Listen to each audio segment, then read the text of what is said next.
and welcome to Thinking Out Loud.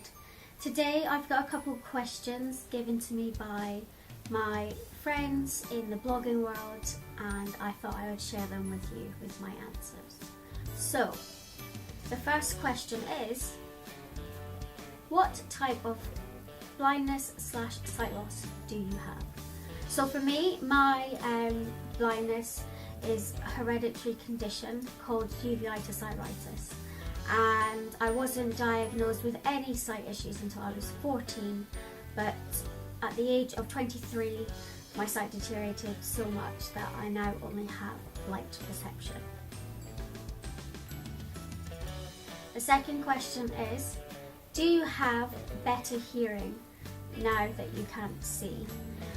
And the honest answer is, I don't have better hearing, no, but it is refined. So because I have to concentrate a lot more using my hearing to get around and, you know, be safe, or for daily tasks like cooking, I hone that skill almost, and it just seems to the outside world, I guess, that my hearing's better. If you were to close your eyes for a long period of time, you'd realise how in tune your ears need to be to figure out what's going on around you. The third question is, how do you shop for food or clothes? So for me, I'm really lucky.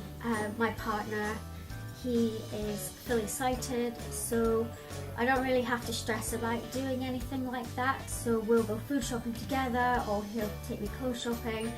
But if ever I needed to go to the shop by myself, I usually just turn up at the supermarket entrance, walk in, there's usually a desk near the front, and just ask for some assistance. I'll have a shopping list with me, and the staff are fantastic. They'll guide me around, even asking, you know, is this the right brand, is this what you'd like? And then with clothes shopping, unless there's been something extremely specific I've wanted, I don't go shopping unless I'm assisted by someone that can see and that knows my style. So that's usually my mum, my sister, or my partner, more than likely. The fourth question is, how do you get around safely and know where you're going if you can't see where you're going? So whether you're born completely blind from birth, or like me, lost your sight a bit later on in life, you get something called mobility. So this is through your local social services, and you are referred, or you refer yourself if you're an adult, and someone comes out and teaches you how to use a cane, which is the long white stick, and you detect things with the cane and feel tactilely what's under your feet, as well as learning to be inside and outside using a cane to feel what the difference is when you hit objects.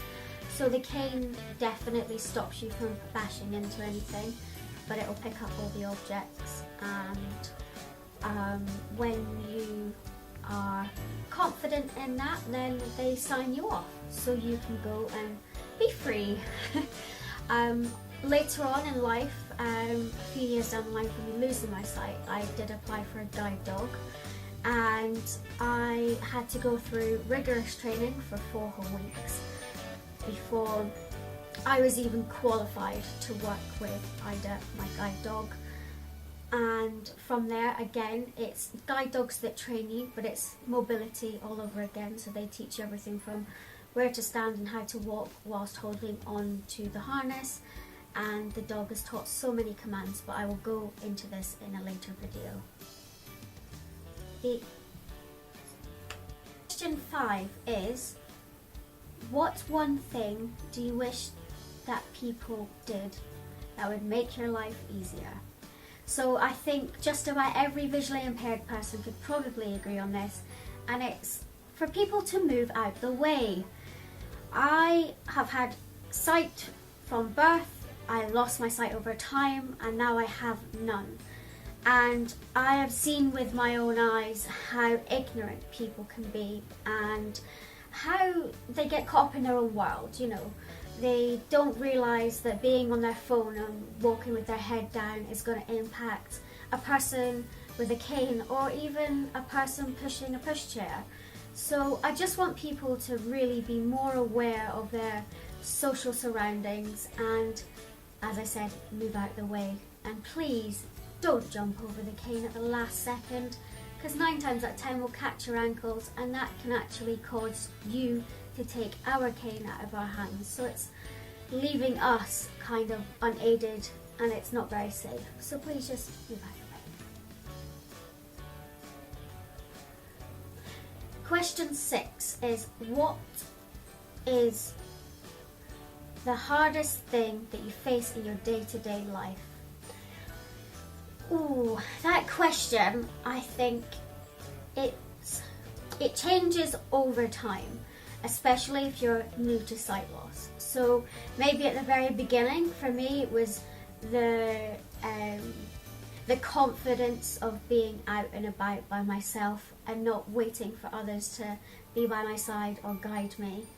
Whereas now, I think the hardest thing, although it's so trivial in comparison, is dropping things on the floor and then taking an age to find it. Because I said earlier that I do hone my hearing. So if I drop something on a kitchen floor, I can quite quickly retrieve it. Whereas if it hits a carpet, say it's a pen or something, drops on the carpet, I could be searching for a good 10 to 20 seconds. And it's little things like that that I think most blind people get frustrated at.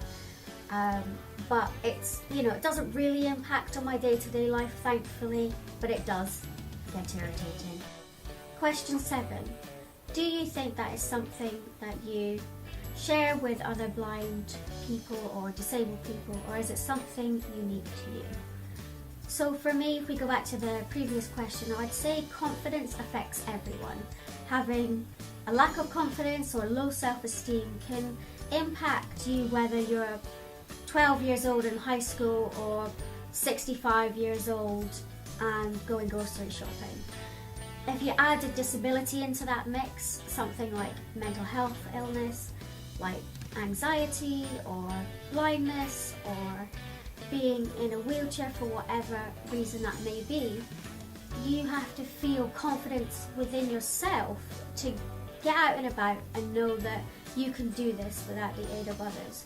And of course there's nothing wrong if you need the support of others, but you definitely feel in the beginning stages or at points in your life, you could not be going through a great time, and that's where low self-esteem can really hit. But the smaller things, such as dropping things on the floor, although I have spoken to a lot of visually impaired people and it's a frustration for them, I'm not going to put a blanket rule on it and say that everyone finds it frustrating. Question 8. Apart from alt text, what is one thing that people can do to their websites to make it more Sassy accessible?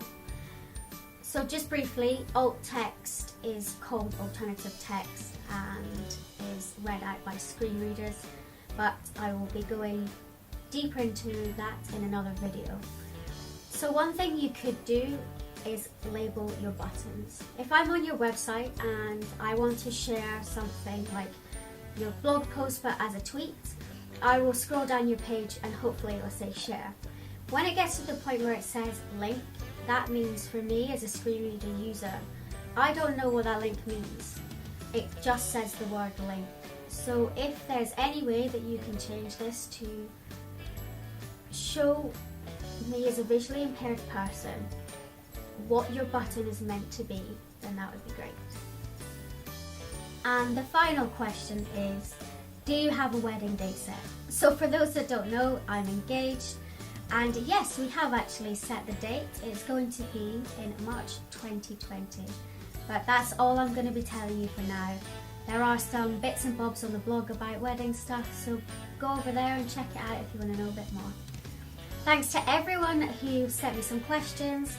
I'm more than happy to do one of these again if that's what you like, so feel free to leave me a question down below in the comment box, or find me on my blog or social media links that I will link below, and I'll do another one. Please don't forget to like, comment and subscribe. See you next time.